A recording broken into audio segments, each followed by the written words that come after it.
ተደራጅተው ባለሀብት ተሰማርተው በመንግስትም ይዞታ እና በግል ይዞታቸው በኢንቨስትመንት መልክ ወስደው የሪል ስቴትን ስራ እንዲሰሩ የማድረግ ስራ እየተሰራ ነው። በግሉ ዘርፍ በቤት ልማት ከተሰማሩ አካላት አንዱ የሆነው ፒራሚድ ኮንስትራክሽን በርካታ ቤቶችን እየገነባ ይገኛል። አጠቃላይ የቦታው ስፋት 35000 ካሬ አካባቢ ነው። ሌላ ቦታ የኤሌክትሪክ መስመር በላይ ነው የሚዘረጋው። እኛ ግራውንድ ላይ ቀብረን በስር አዘጋጅተናል። ይሄ ትንሽ ለየት ያለና የተሻለ ነገር ይዞ መጥቷልና ግቢውንም ቪአይፒ ያደርገዋል ብለን እናስባለን። የውሃ መስመሮች በማይቆፈር መልኩ በስር በጥንቃቄ ተቀብረዋል። የፍሳሽም የአስፋልት መንገድም ያው ምንም የምታዩት ነገር የተከፋፈተ ነገር የለም። ሴልም የሚባል ሳይት አለን። የመኖሪያ መንደሮች አሉ። ጂ+2ዎች ባለ 4 እና 5 ኮከብ ሆቴሎች አሉ በጅምር ላይ ያሉ።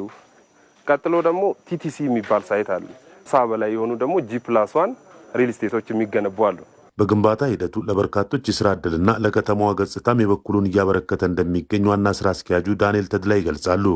ከ50,000 እና ከ60,000 በላይ ሰራተኛ እዚህ ግቢ ላይ በ6 ዓመት ውስጥ ተጠቃሚ ሆኗል ማለት ነው። ሆሳዕና ከተማ ዘርፈ ብዙ ጠቀሜታዎች አለው። አንደኛ ሌሎች ባለሀብቶች ድፍረት እንዲኖራቸውና እንዲነሳሱ ሰዎች እነዚህም ቤቶች አይተው የተሻሉ ቤቶች ይሰራሉ። ሌሎች ባለሀብቶች ይሄ ከተማውን ገጽታ ይቀይራል። ሶስተኛ ደግሞ ምንድነው የስራ ባህል። እኛ አሁን ለምሳሌ በ6 ወር ይሄን ቦታ ስንሰራ ቀን ከሌሊት እየሰራን ነበር። ባውዛዎች ገጥመን ሌሊት እንሰራለን፣ ቀን እንሰራለን ለተባለው ጊዜ እንዲደርስ ማለት ነው። እና የተሻለ የስራ ባህልም ይለምዳል ህብረተሰቡ ብለን የቤት ባለቤት የሆኑ ወገኖችም ተጠቃሚ መሆናቸውን ገልጸዋል። ሁሉን ነገር ጨርሱ ውሃ፣ ማብራት